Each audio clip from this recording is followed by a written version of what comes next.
সামনেই ভোট আসছে আর ভোট আসছে কিন্তু স্ত্রীর বন্যা বয়ে যাচ্ছে। কেন বলছি? কারণ আরো এক স্ত্রীর ঘোষণা করেছেন মুখ্যমন্ত্রী মমতা বন্দ্যোপাধ্যায়। আর এবার পরিযায়ী শ্রমিকদেরও ভাতাজীবী বানাতে চান তিনি। যারা ভিন রাজ্যে খাচ্ছেন, খেটে খাচ্ছেন, দিন গেলে ভালো আয় করছেন, তাদের হাতে মাসে ৫,০০০ টাকা ঠেকিয়ে ভোট ব্যাংক বানানোর নতুন খেলা শুরু করছেন মাননীয়া। তাই কি ভাতা দিয়ে মন পাবার চেষ্টা করছেন মুখ্যমন্ত্রী? এই প্রশ্নই কিন্তু এই মুহূর্তে সবচেয়ে বেশি গুরুত্বপূর্ণ। তারা আসতে চায়, তাদের ফিরিয়ে আনার ব্যবস্থা আমরা করব। তাদের নিশ্চয়ই এখানে থাকার জায়গা আছে, না থাকলে আমরা ক্যাম্প করে দেবো। নতুন কাজের ব্যবস্থা না হওয়া অবধি প্রতি মাসে তাদের ৫,০০০ টাকা করে দেওয়া হবে।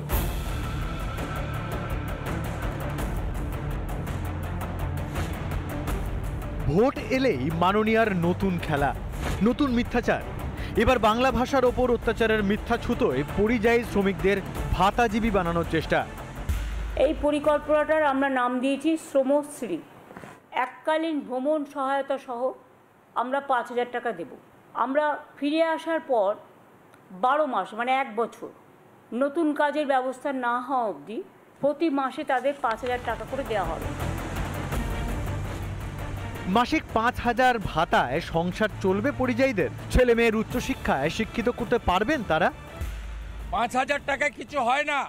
৫,০০০ টাকা ডেলি রোজগার যারা করেন তারা ৫,০০০ টাকার লোভে, তাও তো আপনি ৬ মাসের জন্য দেবেন, ভোটের পরে বন্ধ হবে। এই টুপিতে কেউ পড়বে না। শুধু মাসিক ভাতা নয়, মাননীয়া তো রাজ্যে ফেরা পরিযায়ী শ্রমিকদের থাকার ব্যবস্থাও করে দেবেন বলে প্রতিশ্রুতি দিয়েছেন। হোম লোন দেওয়ার ব্যবস্থাও করছেন। তারা আসতে চায়, তাদের ফিরিয়ে আনার ব্যবস্থা আমরা করব। তাদের নিশ্চয়ই এখানে থাকার জায়গা আছে, না থাকলে আমরা ক্যাম্প করে দেবো। শুধু ক্যাম্প নয়, মাননীয়া তো পরিযায়ীদের Swasthya Sathi, ration card, job card, পরিযায়ী পরিচয়পত্র দেওয়ার প্রতিশ্রুতি দিয়েছেন। কিন্তু বাংলার পরিযায়ী শ্রমিক হলে তো এ রাজ্যে তার বাড়িঘর থাকবে, পরিচয়পত্র থাকবে। তাহলে পরিযায়ী শ্রমিকদের আড়ালে কাদের ডেকে আনতে চান মাননীয়া? প্রকৃত কোনো শ্রমিকের জন্য আসবে না, প্রকৃত কোনো শ্রমিকের জন্য এই দেশ থেকে আসবে না, এই দেশের কোনো প্রান্ত থেকে আসবে না। হতে পারে বাংলাদেশ থেকে কিছু আসতে পারে।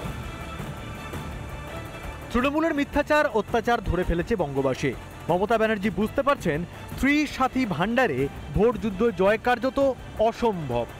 এসআইআর হলে রাজ্যের তালিকায় ঘাপটি মেরে থাকা ভুতুরে ছদ্মবেশী কিংবা বাংলাদেশিরা সাফ হয়ে যাবে। তাই কি এবার প্রকল্পের আড়ালে অবৈধকে নিজের রাজ্যে এনে বৈধ করার খেলা মাননীয়ার?